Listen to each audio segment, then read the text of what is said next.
என் தேவனே, என் தேவனே, பரலோகத்தில் சீர்மிகு சிங்காசனத்தில் இறப்பில்லா சிறப்போடு சத்தியம் நித்தியமாய் 1000 தூதர்கள் துதி இசைக்க 7 தீபங்களாகிய ஆவிகள் பிரகாசிக்க சர்வ வல்லவரின் சத்துவமுள்ள சுதனாய் பரலோக ராஜாங்கத்தின் கர்த்தனாய் நீர் உருவாக்கப்பட்ட நாளிலே வானத்தின் வளமைகளும் பூலோகத்தின் செழுமைகளும் ஒருமித்து ஆர்ப்பரிக்க காணக்கூடா தேவனின் காணக்கூடிய மகனாய் படைக்கப்பட்டீர்.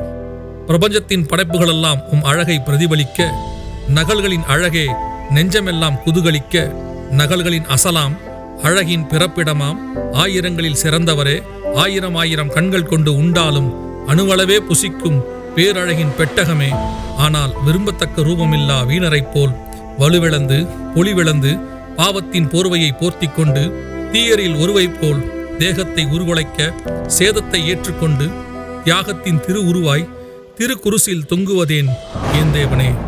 வானம் உமது சிங்காசனம், பூமி உமது பாதாசனம், சுத்தத்தின் இருப்பிடம், பரிசுத்தத்தின் பிறப்பிடம். வெள்ளை போல வாசம் உன் தேகத்திலிருந்து திசையெங்கும் வீசும். உம் நாமத்தின் தைல வாசம் பாவிகளான பரிசுத்தவான்கள் மேல் வீசும். ஆனால் நீரோ சிரசு முதல் பாதம் சுண்டு விரல் வரை குருதி கொப்பளிக்க, உறைந்த ரத்தம் சிகப்பு மேகங்களாக திட்டு திட்டாய் கட்டி கட்டியாய் தேகம் எங்கும் தவழ்ந்திருக்க, நேரம் ஆக ஆக கோரம் கூட கூட எல்லோருக்கும் பிடித்த உம்மை எவருக்கும் பிடிக்காத துர்நாற்றத்திற்கும் பிடிக்க ஆரம்பித்தது. என் பாவத்தின் நாற்றத்தை உம் பரிசுத்த வாசனையால் கழுவியதின் விளைவோ என் தேவனே, என் தேவனே. வானம் கொல்லா வல்லமை, கோணம் இல்லா அன்பின் ஆளுமை, நீர் படைத்த ஆகாயமே அகண்டு விரிந்து அளக்கவும் அடக்கவும் முடியாதெனில், முன்னவரே என்னவரே உம் உருவத்தை 1 கோடி வானங்களை ஒட்டி தைத்தாலும் உன் குதிங்காலுக்கும் கணுக்காலுக்கும் இடையில் உள்ள குழியை மூட இயலுமோ? ஆனால் நீரோ 6 அடிக்குள் உள்ள கன்னியின் வயிற்றில் 3 அங்குலம் உள்ள கருவறைக்குள் கூனி குறுகி குத்த வைத்து பனிக்குடத்தில் பதிவிருந்து 3 மாதம் முன்னும் பின்னும் உரண்டு அண்டத்தை காக்க பிண்டமாய் உருவானீர். இருளின் மேல் வெளிச்சம் வீசினவர், இருட்டு அறைக்குள் முடங்கிக் கொண்டீர். இமை பொழுதும் உறங்காதவர், என்னை மீட்க இமை மூடி 5 மாதம் சுருங்கிக் கொண்டீர். என் தேவனே, என் தேவனே. மண்ணில் பிறந்த மானிடர் யாவருக்கும் தீரா தாகம் ஒன்று தீயாய் இதயத்தில் எரிந்து கொண்டிருக்கும். அது மண்ணில் புதையுண்டாலும் பின்னில் விருட்சமாய் வேண்டும் என்பதே. ஆசையை துறந்த சந்நியாசிகளும் இல்லறம் துறந்த சாமியார்களும் கூட துறக்க இயலா ஆசை ஒன்று உண்டென்றால் இறந்தபின் இறையகம் செல்வதே.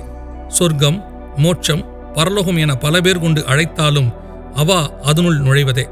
ஆனால் நீரோ என்னை போன்ற பாவத்தின் பிண்டம், அறிவற்ற தண்டம், விரும்புவாரற்ற வீணன், நேசிப்பாரற்ற நீசன், எனக்காக விண்ணகம் துறந்து மானுடர் யாவரின் பிறவி பொருளாம் ஆசையான பரலோகம் மறந்து மண்ணகம் புகுந்து 33 ஆண்டுகள் மனிதனாய் சகித்து காலநிலை சூழ்நிலை என அனைத்தையும் பொறுத்து ஒருவேளை உணவு கெட்டுப்போனால் ஒவ்வாமை ஏற்படும். நீரோ கெட்டுப்போன உலகில் ஒவ்வாமையை விருப்பமாய் ஏற்றுக்கொண்டீர்.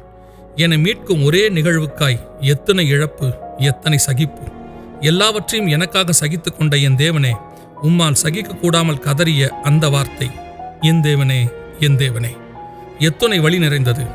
எமக்காய் எல்லாவற்றையும் துறந்த உம்மால் பிதாவின் முகம் மறைக்கப்பட்ட அந்த ஒரு நிமிடம் பரிதவித்தீர், துடிதுடித்தீர், பதபதைத்தீர், இறுதியாய் ஜீவனையே விட்டீர்.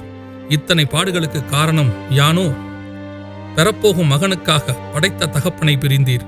வரப்போகும் சந்தோஷத்திற்காக இருக்கிற சந்தோஷத்தை இழக்க சித்தமானீர். என் தேவனே, எனக்காக அத்துணையும் இன்முகத்துடன் ஏற்றுக்கொண்ட இயேசு கிறிஸ்துவே, இதற்கு கைமாறு யான் என்ன செய்குவேன்? சரீரத்தை சாம்பலாக்க தந்தாலும் இன்னுயிரை இயேசுவுக்காக காணிக்கையாய் தருவேன் என்றாலும், வானத்தில் ஒரு இடத்தை ஈகையாய் தந்தவருக்கு வாழ்நாளெல்லாம் பணிவிடை செய்தாலும் என் இறைகடன் தீராது, என் இயேசுவுக்கு ஈடாகாது. என் தேவனே, என் தேவனே, யான் என்ன செய்குவேன்?